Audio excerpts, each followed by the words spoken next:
Assalamualaikum warahmatullahi wabarakatuh. Innal hamdalillah nahmaduhu wa nasta'inuhu wa nastaghfiruh wa na'udzu billahi min shururi anfusina wa min sayyiati a'malina. Man yahdihillahu fala mudilla lahu wa man yudlil fala hadiya lahu. Asyhadu an la ilaha illallah wahdahu la syarika lahu wa asyhadu anna Muhammadan 'abduhu wa rasuluh. Allahumma salli wa sallim wa barik ala nabiyina Muhammadin wa ala alihi wa sahbihi ajma'in. Ayyuhal ikhwah, a'azakumullah, kepada kaum muslimin yang mudah-mudahan dirahmati oleh Allah Taala. Dalam kesempatan ini saya akan bawakan satu bab dalam kitab Tauhid yang berkaitan dengan wajibnya kita mengikuti dalil. Tidak boleh kita mentaati ulama dan umara dalam mengharamkan apa yang Allah halalkan atau dalam menghalalkan apa yang Allah haramkan. Saya akan bacakan babnya di dalam kitab Tauhid di bab yang ke-37 atau bab yang ke-38 karena ada perbedaan tentang urutan bab dalam beberapa nuskhah kitab Tauhid dari orang-orang yang dari para ulama atau masyayikh yang memberikan urutan babnya. Ada yang menyebutkan bab 37, ada yang menyebutkan bab 38. Judul dari bab ini, Man ata'al ulama wal umara fi tahrimi ma ahallallahu au tahlili ma harramallahu faqad ittakhadhahum arbaba min dunillah.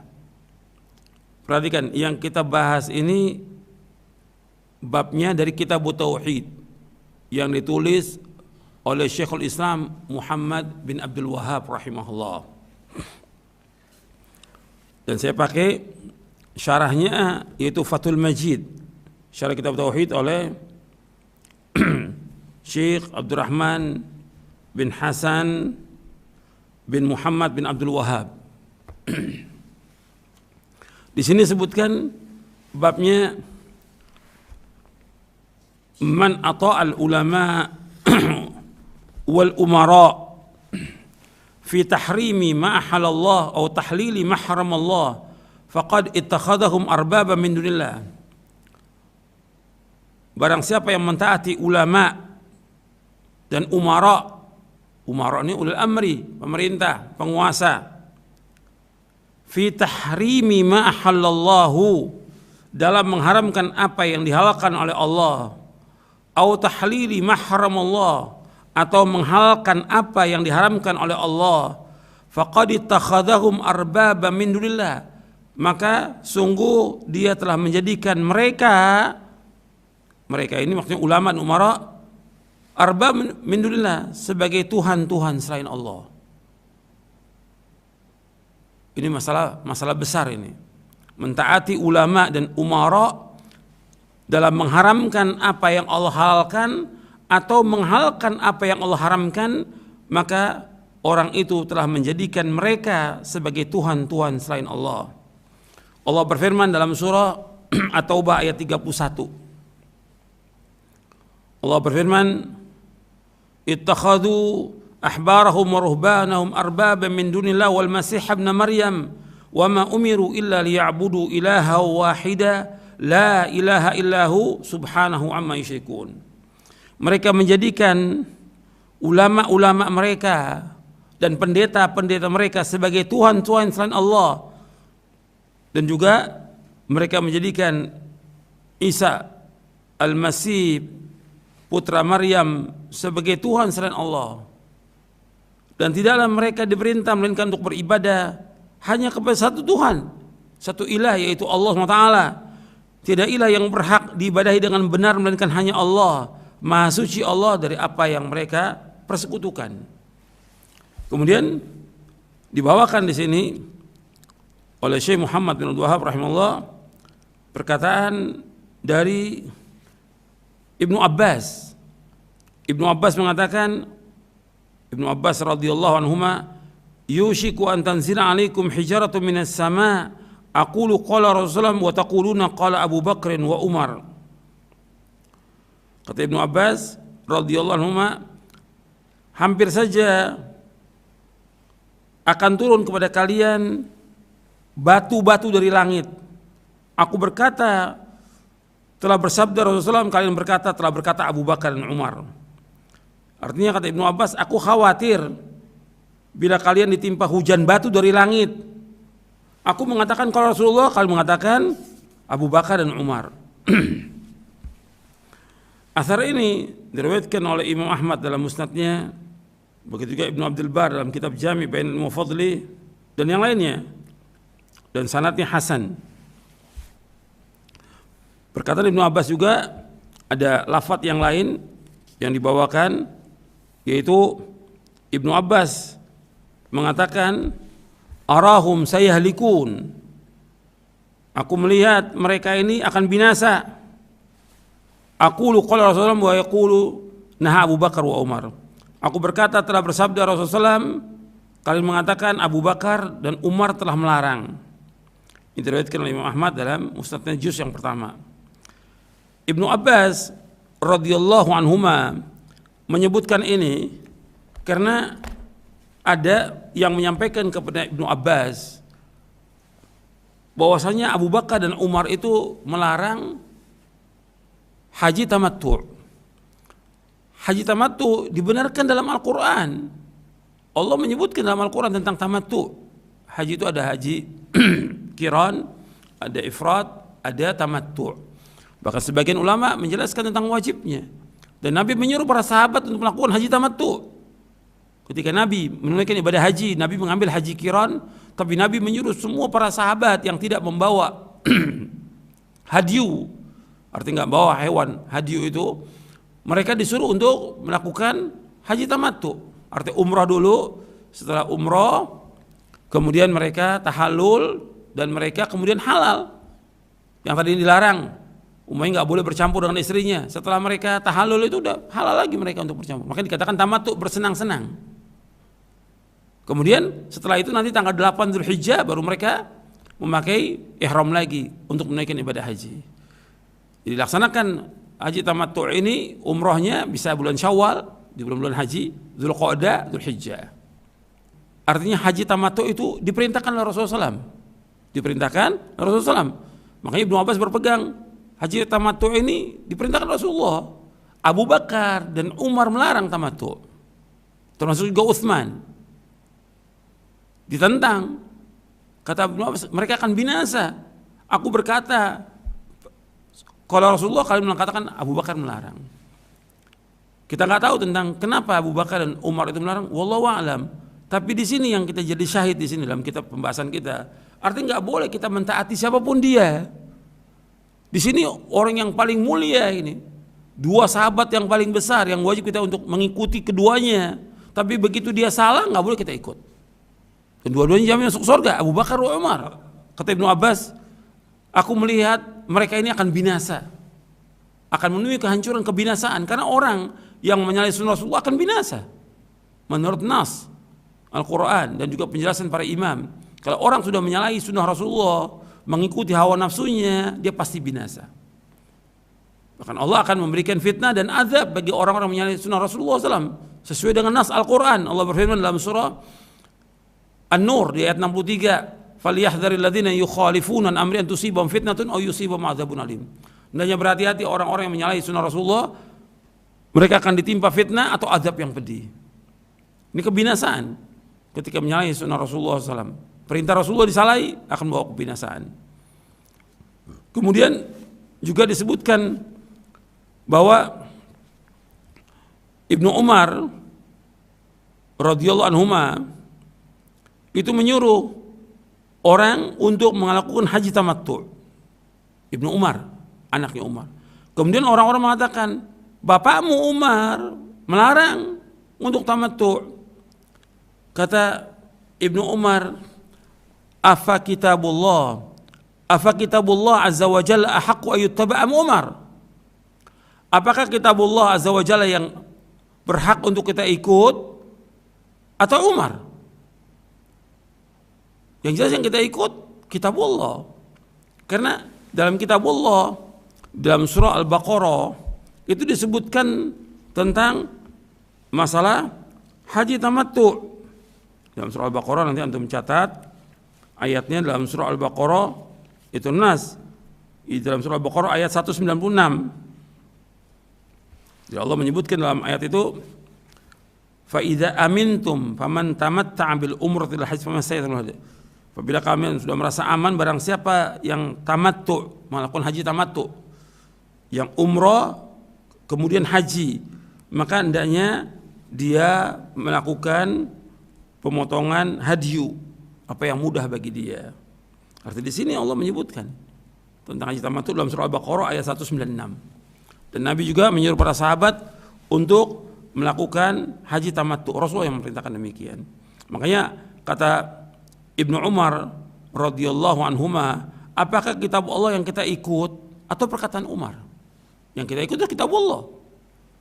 Jadi ini penjelasan bahwasanya kita ini wajib mengikuti dalil, nggak boleh mengikuti perkataan ulama. Maka judul dari bab di kitab Tauhid ini untuk menjelaskan bahwa kalau sudah sampai dalil, kewajiban kita untuk ikut dalil. Maka dijelaskan oleh Syekh Abdurrahman bin Hasan Al-Syekh dalam kitabnya Fathul Majid. Kata beliau begini, ini panjang penjelasan beliau. Beliau menyebutkan, fal wajib ala mukallaf idza balaghahu dalil min kitabillah wa sunnati rasulih wa fahima makna dzalik ayantahi ilaihi wa ya'mala bihi wa in khalafahu man khalafahu.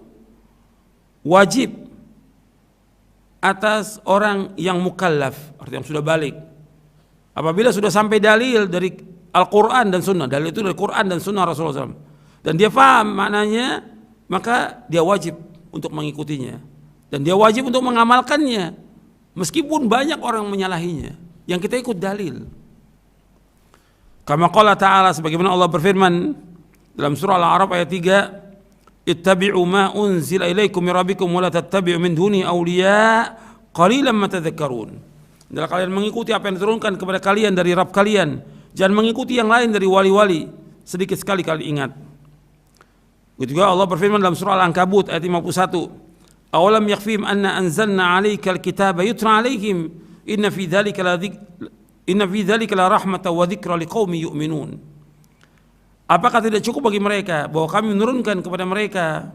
Apakah tidak cukup bagi mereka kami menurunkan kepada engkau Alkitab, yaitu Quran, yang dibacakan kepada mereka? Sesungguhnya yang demikian sungguh-sungguh sebagai rahmat dan peringatan bagi orang-orang yang mau beriman. Kemudian beliau menjelaskan lagi, ini panjang, beliau jelaskan, fayajibu ala man nasaha nafsahu idza qara'a kutubal ulama wa nadhara fiha wa arafa aqwalahum falyu'ridha ala ma fil kitab wa sunnah fa inna kulla mujtahidin min ulama wa man tabi'ahu wa intasaba ila madhhabi la budda an yadhkura dalilahu wal haqqu fil mas'alati wahid wal a'immatu musabuna ala ijtihadihim. Kata beliau begini, wajib atas orang yang menasihati dirinya apabila membaca kitab-kitab para ulama dan melihat kitab-kitab para ulama dan mengetahui perkataan mereka, hendaknya dia cocokkan perkataan ulama itu dengan Quran dan Sunnah. Perkataan ulama ini sesuai nggak dengan Quran dan Sunnah? Karena sesungguhnya setiap mujtahid dari para ulama yang mengikuti mereka dan menisbatkan dirinya kepada mazhabnya, dia wajib untuk menyebutkan dalil. Kalau disebut dalil apa? Quran dan Sunnah. Yang benar dalam masalah itu satu. Dan para imam diberikan ganjaran, diberikan pahala atas ijtihad mereka. Jadi penjelasan dari Syekh Abdurrahman bin Hasan Al-Syekh dalam kitabnya Fathul Majid. Jadi kita wajib untuk mengikuti dalil, bukan mengikuti ulama.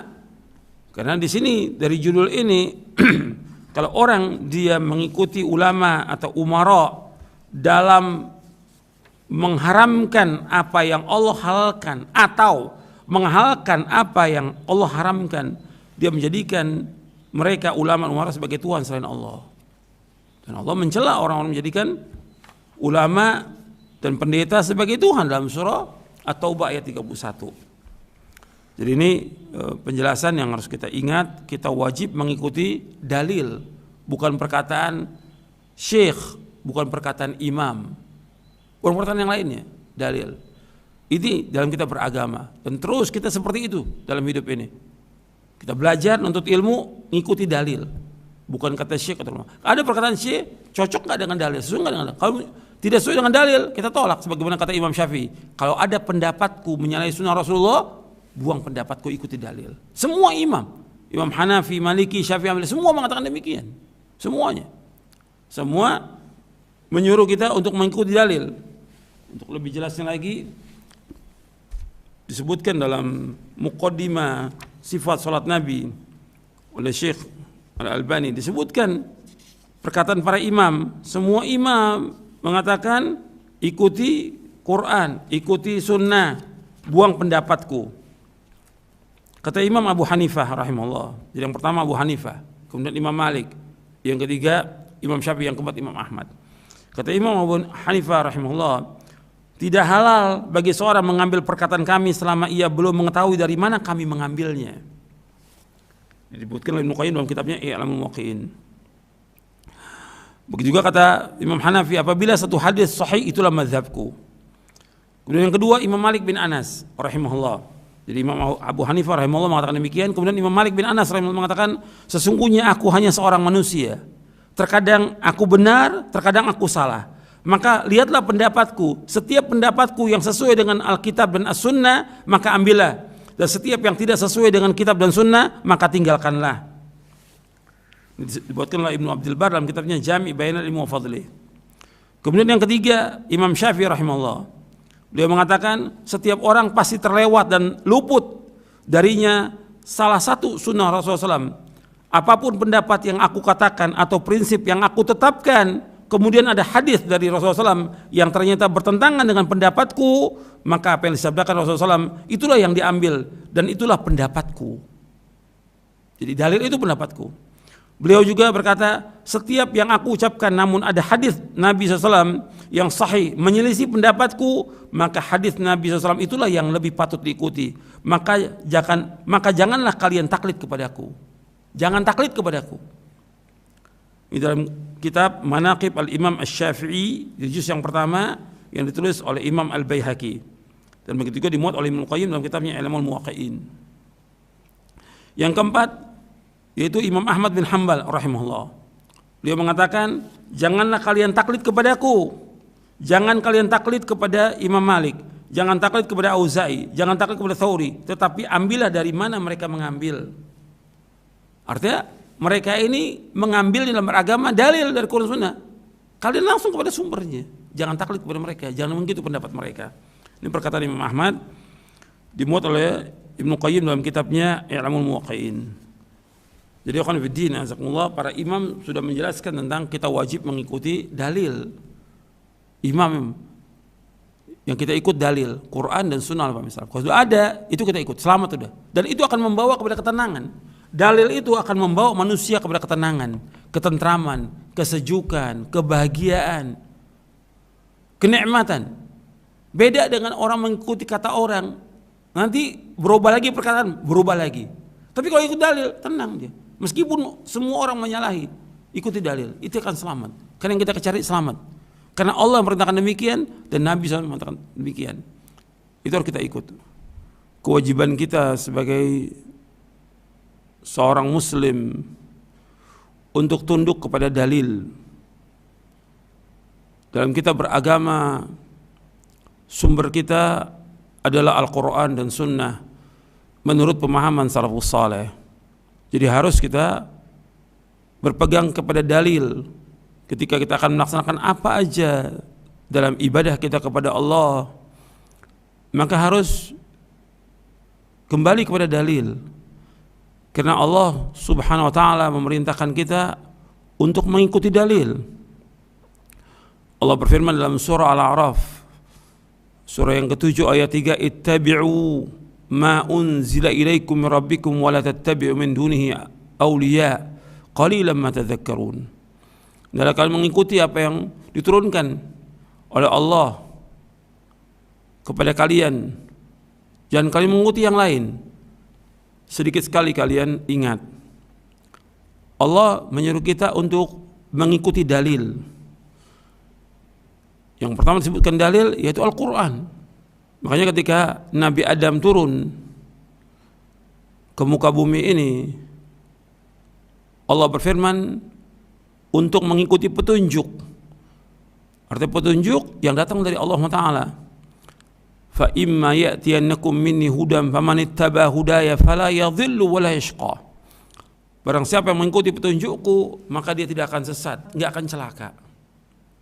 Kalau petunjuk, ya petunjuk Allah Ta'ala. Kalau kita sekarang umat Islam yang mengikuti Quran dan Sunnah, Allah telah mewahyukan Al-Quran kepada Nabi Muhammad SAW selama 23 tahun. Allah menyuruh kita untuk ikuti Al-Quran. Allah menyuruh kita untuk mengikuti Rasulullah SAW. Allah berfirman di dalam surah Ali Imran ayat 31. Qul in kuntum tuhibbunallaha fattabi'uni yuhibbukumullah wa yaghfir lakum dzunubakum wallahu ghafurur rahim. Katakanlah seandainya kalian cinta kepada Allah, ikuti aku. Maksudnya ikuti Nabi Muhammad SAW. Niscaya Allah akan cinta kepada kalian. Allah akan mengampuni dosa-dosa kalian, dan Allah itu Maha Pengampun dan Penyayang. Artinya di sini Allah menyebutkan seandainya kalian cinta kepada Allah, ikuti aku, ikuti Rasulullah. Yuhibbukumullah, Allah akan cinta kepada kalian. Wa yaghfir lakum dzunubakum, Allah mengampuni dosa kalian. Jadi kalau ikut Rasulullah, Allah akan cinta. Kemudian Allah akan ampuni dosanya. Dan Allah Maha Pengampun dan Penyayang. Ikhwan fillah, azakumullah, ini penting dalam kita beragama ini. Ikuti Quran dan Sunnah. Kemudian mengikuti pemahaman para sahabat, karena mereka yang lebih paham tentang Quran dan Sunnah. Jadi dalil-dalil itu dalam kita beragama, dalil, hujjah, bukan kata orang, bukan kata pendapat ulama atau syekh atau yang lainnya. Ini yang diajarkan oleh Rasulullah SAW kepada para sahabatnya. Demikian juga para sahabat seperti itu. Sehingga kita ini berjalan di atas jalan yang lurus, di atas siratal mustaqim, tidak sesat. Tapi ketika orang mengikuti pendapat, itu bisa menyesatkan mereka. Dan Allah menyuruh kita mengikuti dalil. Sampai kepada orang-orang Yahudi, Nasrani yang mengakui bahwa mereka ini adalah ahli sorga. Maka Allah SWT menyuruh Nabi Muhammad SAW untuk mengatakan, mana dalil kamu, mana bukti kamu. Mereka berkata, وَقَالُوا لَا يَدْخُلَ الْجَنَّةَ إِلَّا مَنْ كَانَ هُودًا أَوْ نَصَارَى تِلْكَ أَمَانِيُّهُمْ قُلْ هَاتُوا بُرْهَانَكُمْ إِنْ كُنتُمْ صَادِقِينَ. Mereka berkata, tidak akan masuk surga kecuali orang Yahudi atau Nasrani. Itu angan-angan mereka. Katakanlah kepada mereka, mana bukti kamu, mana dalil kamu jika kalian orang-orang yang jujur. Yang diminta dalil. Begitu juga Allah menyebutkan tentang kaum musyrikin dalam surah Al-An'am. Kaum musyrikin mengatakan bahwa ini adalah haram, binatang-binatang ini halal, ini haram. Allah menyuruh Nabi Muhammad SAW, nabbi'uni bi'ilmin in kuntum sadiqin. Sampaikan kepadaku dengan ilmu. Mana dalilnya?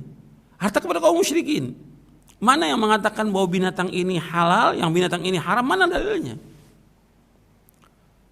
Begitu juga ketika mereka mengatakan bahwasanya kami ini kalau Allah nggak kehendaki, kami nggak berbuat syirik. Begitu juga bapak kami. Kata Allah kepada Nabi Muhammad, sampai kepada mereka, Qul hal indakum min ilmin fatukhrijuhu lana? Apakah kamu punya ilmu, punya dalil yang kamu bisa keluarkan untuk kami? Mana keterangannya? Jadi semua dalam kita beragama ini dalil. Hatta kepada kaum musyrikin, mana keterangannya, mana dalilnya? Itu kepada kaum musyrikin, apalagi kepada kita. Ketika disuruh nih, laksanakan ibadah ini seperti ini ibadahnya, dalilnya mana? Dalil. Yang diminta dalil. Dan kita tidak boleh ikut-ikutan dalam kita beragama, tidak boleh. Tidak boleh taklid. Allah berfirman dalam surah Al-Isra di ayat 36. وَلَا تَقْفُ مَا لَيْسَ لَكَ بِهِ عِلْمٌ إِنَّ السَّمْعَ وَالْبَصَرَ وَالْفُؤَادَ كُلُّ أُولَئِكَ كَانَ عَنْهُ مَسْئُولًا. Jangan kamu ikut apa yang kamu tidak tahu. Karena sungguhnya pendengaran, mata dan hati akan ditanya oleh Allah. Jangan kamu ikut apa yang kamu tidak tahu. Allah yang mengatakan, jangan kamu ikut apa yang kamu tidak tahu. Karena sungguhnya pendengaran, mata dan hati akan ditanya oleh Allah. Jangan taklid. Semua imam, Imam Hanafi, Maliki, Syafi'i, Hambali, semuanya mengatakan kalau ada pendapatku menyalahi sunnah Rasulullah, buang pendapatku, ikuti sunnah Rasulullah. Semua imam mengatakan demikian. Mereka semuanya para imam rahimahumullah menganjurkan kita, mewajibkan kita mengikuti dalil. Sampai dikatakan oleh Imam Syafi'i rahimahullah. Kata Imam Syafi'i rahimahullah, kata beliau, ajma'al muslimuna ala anna man istabanat lahu sunnatur Rasulillah SAW lam yakun lahu ayyada'aha liqawli ahadin minan nas. Telah ijma' kaum muslimin, kata Imam Syafi'i rahimahullah, telah ijma' kaum muslimin, siapa aja yang sudah jelas ada sunnah Rasulullah SAW, dia tidak boleh meninggalkan sunnah itu karena perkataan seorang dari manusia. Siapa aja manusia ini? Kalau sudah ada sunnah Rasulullah, yang wajib kita ikut siapa? Sunnah Rasulullah. Gak boleh ikut perkataan orang. Apakah dia ustadz, dia syekh, dia imam, dia ulama, gak boleh kita ikut. Yang kita ikut dalil. Makanya Imam Syafi'i juga mengatakan rahimahullah, kalau ada pendapatku menyalahi sunnah Rasulullah, buang pendapatku, ikuti sunnah Rasulullah. Yang kita ikut sunnah Rasulullah, bukan perkataan ulama, bukan syekh. Makanya ketika orang itu taklid kepada syekh atau ulama, orang yang taklid ini dia nggak masuk kepada orang yang berilmu. Dia bukan orang berilmu dan bukan ulama. Kata Imam Ibnu Abdul Bar rahimahullah, kata beliau, dikatakan oleh Imam Nuqayyim di dalam kitabnya I'lamul Muwaqqi'in an Rabbil Alamin, wa qala Abu Umar, maksudnya Abu Umar ini Ibnu Abdul Bar, wa ghairuhu minal ulama, dan yang lainnya daripada ulama, ajma'an nasu ala anna al-muqallida laysa ma'dudan min ahli al-ilmi wa anna al-ilma ma'rifatul haqqi bidalilihi. Telah sepakat para ulama bahwasanya muqallid, orang yang suka taklid, ngikut aja, ngekor, membeok gitu. Orang ngomong begini, ikut ngomong gini. Ada syekh ngomong gini, ikut ngomong gini. Ada negara lain begini, ikut ngomong begini. Ikut ngebeok dia. Nggak pakai dalil. Kata Imam Ibnu Abdul Bar dan yang lainnya, telah sepakat manusia, maksudnya para ulama sepakat bahwa muqallid laisa ma'dun, bahwa muqallid itu tidak termasuk orang yang berilmu. Artinya muqallid itu bukan orang berilmu. Orang yang taklid bukan orang berilmu. Kalau orang berilmu, dia belajar. Yang dipelajari oleh dia apa? Quran. Yang belajar apa? Hadis. Yang belajar dalil. Dibawakan dalil. Bukan ngikut. Bukan taklid. Tadi sudah dibawakan ayatnya. Dalam surah Al-Isra ayat 36, gak boleh kita taklid. Gak boleh taklid. Kalau orang awam gak ngerti sama sekali, dibenarkan untuk taklid dia. Karena gak ngerti dia, orang awam. Tapi ketika orang berilmu, dia harus sampaikan hujjah, sampaikan dalil. Makanya dilanjutkan oleh Ibnu Abdul Bar, wa annal ilma ma'rifatul haqqi bidalilihi, bahwasanya ilmu itu yaitu mengetahui kebenaran dengan dalilnya. Ini dalam kitab I'lamul Muwaqqi'in an Rabbil Alamin yang ditulis oleh Imam Ibnu Qayyim Al-Jauziyah. Jadi akhwan fiddin, azakumullah, kata Ibnu Qayyim di sini bahwa dalam kandungan penjelasan di atas ini ada dua ijma'. Yang pertama, ijma' pertama, ikhraj al-muta'assib bil hawa, mengeluarkan orang yang fanatik, yang mengikuti hawa nafsunya, dikeluarkan, enggak masuk dia ulama. Kemudian yang kedua, wal muqallid al-a'ma. Yang kedua, muqallid, taklid buta, ini enggak masuk ulama. Ya dua yang enggak masuk ulama. Yang pertama, orang yang ta'assub, fanatik dengan hawa nafsunya, mengikuti hawa nafsunya. Yang kedua, ahli taklid, muqallid ini, enggak masuk dia ulama. Bahwa ikhrajal muta'assib bil hawa wal muqallid al-a'ma an zumratil ulama, dia enggak masuk. Sedangkan ulama itu pewaris para nabi. Sedangkan yang diwariskan oleh para nabi apa? Dalil, Quran dan Sunnah. Nabi tidak mewariskan dinar, yang mereka mewariskan apa? Ilmu. Kata Nabi SAW, innal ulama hum warasatul anbiya, fa innal anbiya lam yuwarithu dinaran wala dirhaman, innama warathul ilma. Faman akhadahu bihadzin wafir. Sesungguhnya ulama itu pewaris para nabi. Sesungguhnya para nabi tidak mewariskan dinar, tidak mewariskan dirham. Sesungguhnya yang mereka wariskan adalah ilmu. Barang siapa yang mengambil ilmu itu, dia mendapatkan bagian yang banyak. Hadis ini sahih, diriwayatkan oleh Imam Abu Daud, Ibnu Majah, Ahmad, Ad-Darimi dan yang lainnya. Jadi yang diwariskan oleh para nabi bukan harta, bukan dinar, bukan dirham, tapi ilmu. Yang dimaksud ilmu, ya dalil.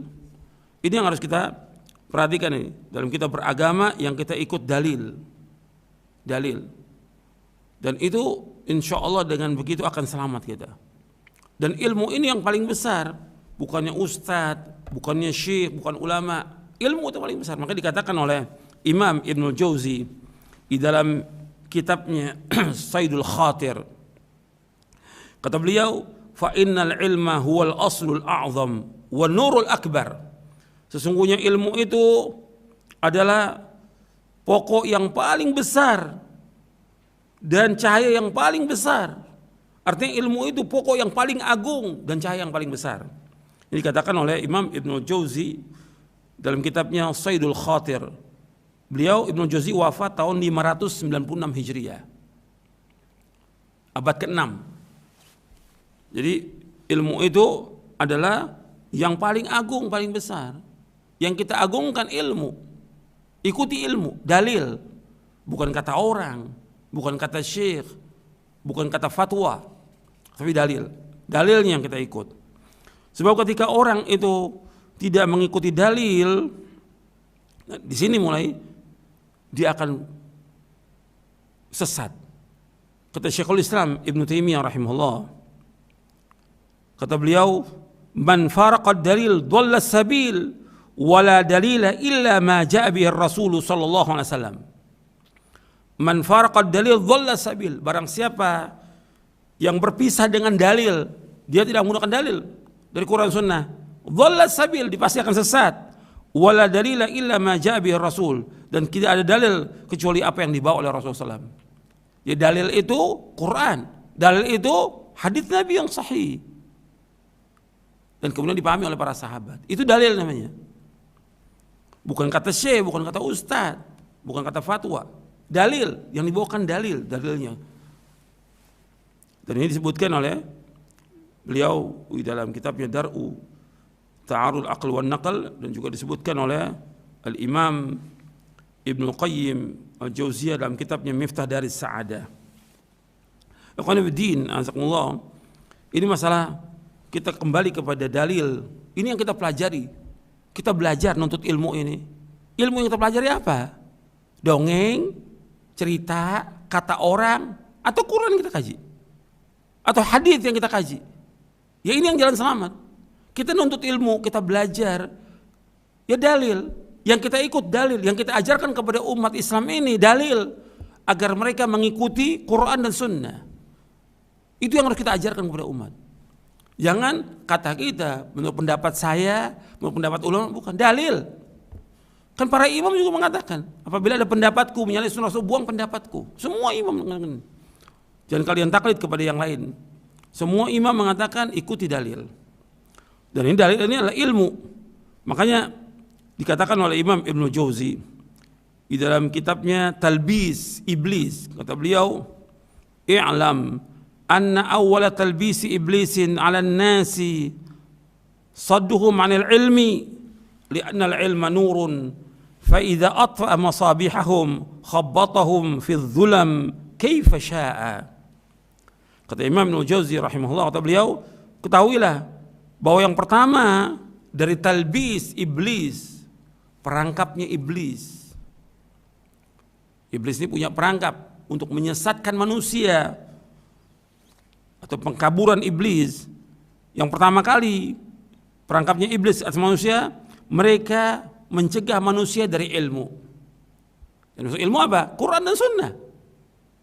Dari dalil, dicegah mereka dari ilmu, dari dalil. Karena apa? Ilmu itu cahaya. Quran dan Sunnah itu cahaya. Kalau disebutkan ilmu dalam Quran atau dalam hadis Nabi, yang dimaksud ilmu adalah apa? Ilmu syar'i. Kalau ilmu syar'i dasarnya apa? Quran dan Sunnah. Maka kata Ibnu Jauzi, yang pertama kali pengkaburan iblis, penyesatan iblis atas manusia, mereka cegah manusia dari ilmu. Karena ilmu itu cahaya. Apabila iblis ini sudah mematikan, memadamkan cahaya itu, artinya dia nggak nuntut ilmu lagi, nggak ada dalil lagi, ngikuti kata orang. Dipadamkan cahaya ini, khabbatahum fi dhulam, maka dia akan menggelincirkan orang itu dalam kegelapan menurut apa yang dia kehendaki. Sesat. Makanya kalau kita lihat dari orang-orang yang sesat, apakah dari firqah-firqah yang sesat, antum lihat ya awalnya dia belajar dalil awalnya, kemudian setelah itu ditinggalkan dalil, sesat, tercegah dia. Dan ini terus menerus iblis berusaha bagaimana mencegah manusia dari dalil. Dan kita hidayah ini mahal, lebih mahal dari dunia dan seisinya. Jangan kita sesat gara-gara kita mengikuti orang banyak atau orang tertentu tanpa dalil. Mudah-mudahan yang saya sampaikan ini bermanfaat untuk saya dan untuk sekalian, dan mudah-mudahan kita dibimbing oleh Allah SWT ke jalan yang lurus, yang setiap hari kita minta kepada Allah ilmu yang bermanfaat. Ilmu manfaat, ilmu yang diajarkan dari Quran dan Sunnah. Ini tiap hari kita, Allahumma inni as'aluka ilman nafi'a wa rizqan thayyiba wa amalan taqabbala. Ya Allah, aku mohon kepada Engkau ilmu yang bermanfaat, rezeki yang halal, dan amal yang terima. Hadis ini diriwayatkan oleh Imam Ibnu Majah dan yang lainnya, hadisnya sahih. Minta ilmu bermanfaat, minta kita diberikan ilmu yang bermanfaat dengan kita belajar, menuntut ilmu. Menuntut ilmu apa? Dalil. Dan kita berjalan di atas dalil. Ini yang kita akan selamat. Ketika berpisah dengan dalil, kata Syekhul Islam apa? Man faraqad dalil dhalla sabil. Barang siapa yang berpisah dengan dalil akan sesat di jalannya. Tidak ada dalil kecuali yang dibawa oleh Rasulullah SAW. Mudah-mudahan bermanfaat. Wassalamualaikum warahmatullahi wabarakatuh.